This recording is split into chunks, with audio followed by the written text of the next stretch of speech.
Welcome back to the School of Joy. Today we're diving deep into something I think you and I both love. Yeah. The art of teaching. Right. Well, less about, lesson plans and more about that magic aha moment when you explain something and it just clicks for someone. That's it. Yeah, that's the good stuff. Like that feeling when you finally understood something that had always seemed confusing. Absolutely. That's the feeling we're casing today. Love it. And to help us unlock that teaching magic, we're taking cues from Tony Robbins and his book, Awaken the Giant Within. That might seem like a personal development book, but Robbins really nails the psychology of what makes people tick. It's true. And that's at the heart of great teaching. Okay, so let's unpack this. Yeah. What's the first big idea that jumps out at you? Well, Robbins talks a lot about pain and pleasure. Pain and pleasure. Being the root. Okay. Of all human behavior.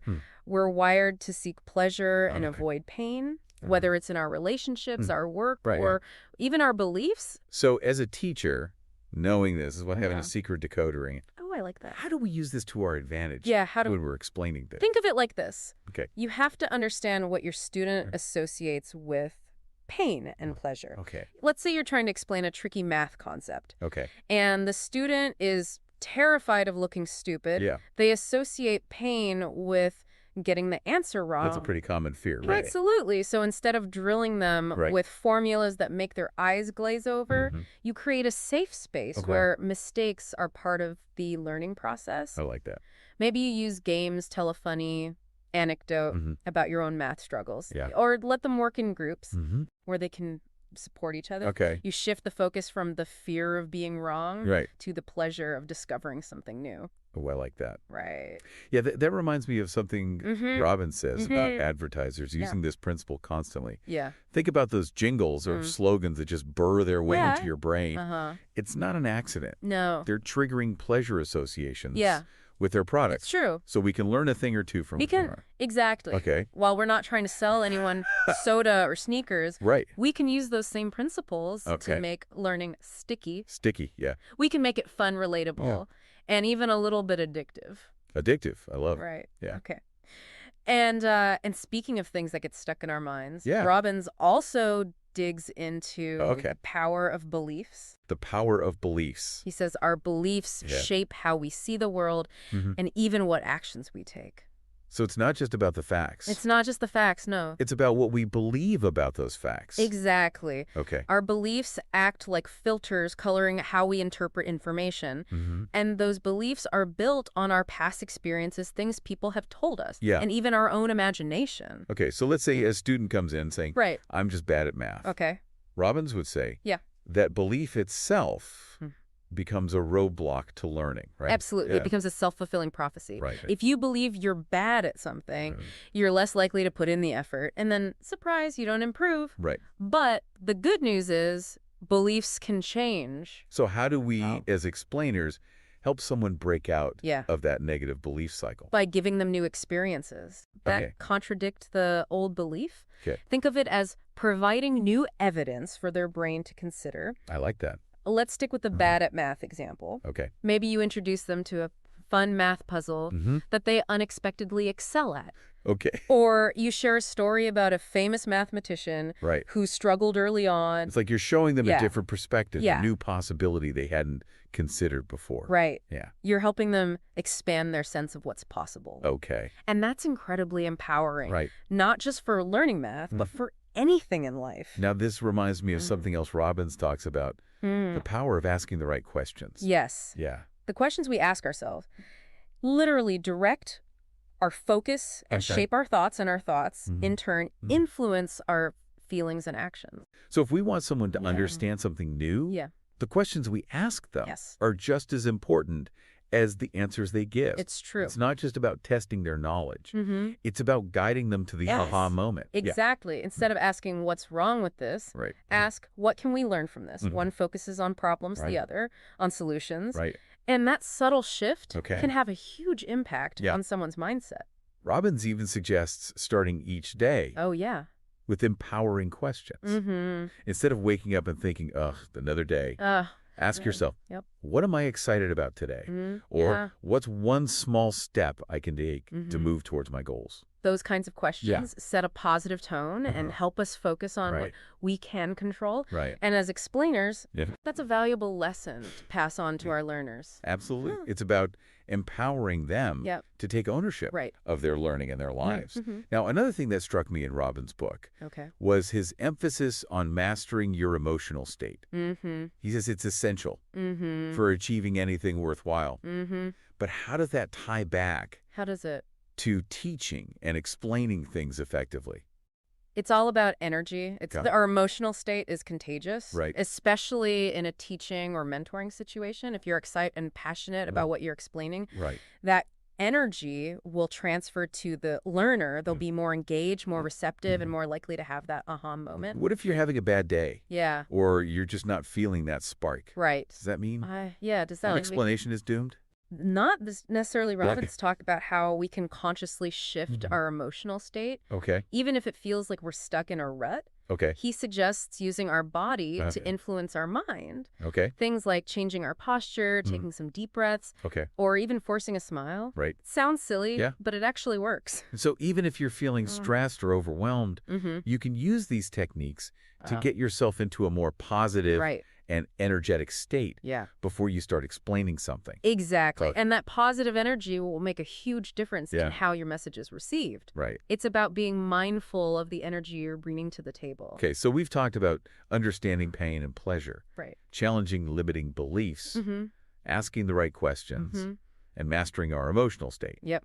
Are we missing anything? Well, Robbins has a whole toolbox of techniques, but one that's particularly relevant to explaining is his emphasis on using metaphors. Metaphors, He says metaphors are like shortcuts to understanding. They take something complex and make it relatable by comparing it to something familiar. Give me an example.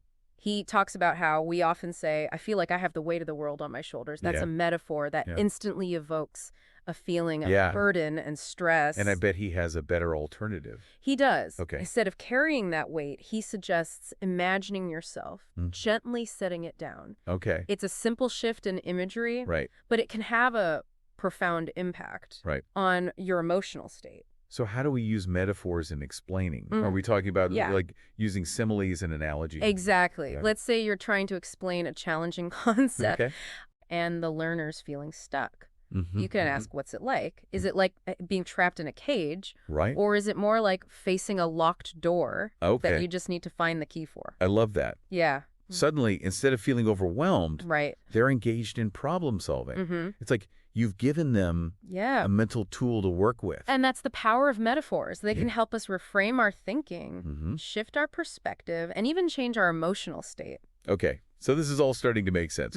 But you know what's funny? What's that? And we were talking about explaining like a teacher. But these techniques apply to so much more than just the classroom. You're absolutely right. This is about being a better communicator in any situation, whether you're explaining something to a colleague, pitching an idea to a client, or even having a difficult conversation with a loved one. It's about understanding the human element of communication. It is. The emotions, the beliefs, the values, and the unique perspective of each individual. And then using that understanding to tailor your message in a way that truly connects. Robbins has a lot to say about values. He does. And their importance in shaping our decisions and actions. How does that fit into the... How does that fit? Explain like a teacher framework. Think about it like this. Everyone has a unique set of values. Things they prioritize and hold dear. What motivates one person might not even register with another. So as explainers, we need to be aware of those individual differences, right? Absolutely. What excites one learner might bore another to tears. Exactly. It's about being sensitive to those individual needs. And tailoring your approach accordingly. Maybe you discover that one learner is driven by competition, while another thrives on collaboration. You adjust your explanations and activities to play to those strengths. Robbins shares a great example of this in the book. He does. He talks about a teacher who was struggling to engage a group of students in math. They just weren't interested. But then he discovered that many of them were passionate about sports. So he started incorporating sports statistics and data into his lessons. And suddenly the kids were hooked. They were eager to learn the math because it was relevant to something they cared about. That's a perfect example of how understanding someone's values can be the key to unlocking their learning potential. Absolutely. It's about making those connections. Yeah. Finding those points of intersection where the information becomes personally meaningful. It's about making the learning experience feel relevant, engaging, and ultimately rewarding. Yeah. This all reminds me of the final point Robbins makes in the book. Yeah. He urges readers to find ways to contribute to something bigger than themselves. Something bigger. He believes that contribution is the key to lasting fulfillment and happiness. And you know what? I think that applies to teaching, too. The best teachers I know are those who are passionate about their subject and about making a difference in the lives of their students. Absolutely. Yeah. They see teaching as more than just a job. Right. It's a calling away to make a positive impact on the world. And they're constantly looking for ways to inspire their students, to challenge them, and to help them reach their full potential. So what does this all mean for our listeners? Yeah, what does it mean? What have we learned from this deep dive into Tony Robbins' Awaken the Giant Within? It's not just for teachers, is it? Not at all. Yeah. Whether you're a parent explaining something to your child, right, a manager training a new employee, right, or just someone who wants to be a better communicator, these principles apply. It's about understanding the power we have. We do. To influence others through the way we explain things. And it's about remembering that effective explanation isn't about having all the answers or being the smartest person in the room. It's about understanding the human element of communication, making those connections, and igniting that spark of curiosity and understanding in others. And you know what? What? I think that's a pretty amazing superpower to have. It is. It really is.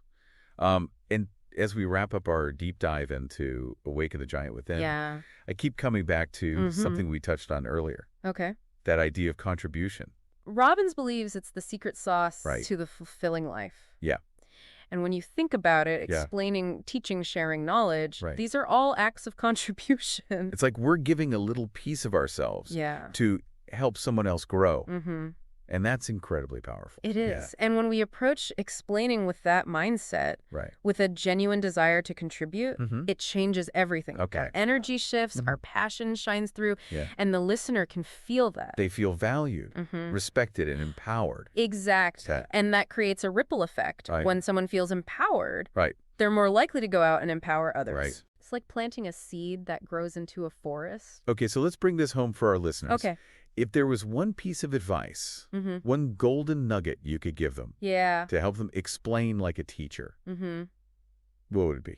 That's a great question. Yeah. I think it would be this. Okay. Remember that explaining is an act of empathy. It's about stepping outside of your own head and truly considering the other person's perspective. Their knowledge level, their fears, their motivations, their unique way of seeing the world. Precisely. Okay. It's about meeting them where they are right, and building a bridge of understanding. A bridge of understanding. I like that. And when you do that, the magic happens. The harm moments flow and everyone wins. That's such a beautiful way to put it. Thanks. And I think it's a perfect note to end on. Yeah. So to all our listeners out there, keep exploring, keep explaining, and keep sharing your knowledge with the world. It's important. You never know whose life you might touch. That's true. Thanks for joining us on this deep dive into the art of explaining like a teacher. Until next time, happy explaining.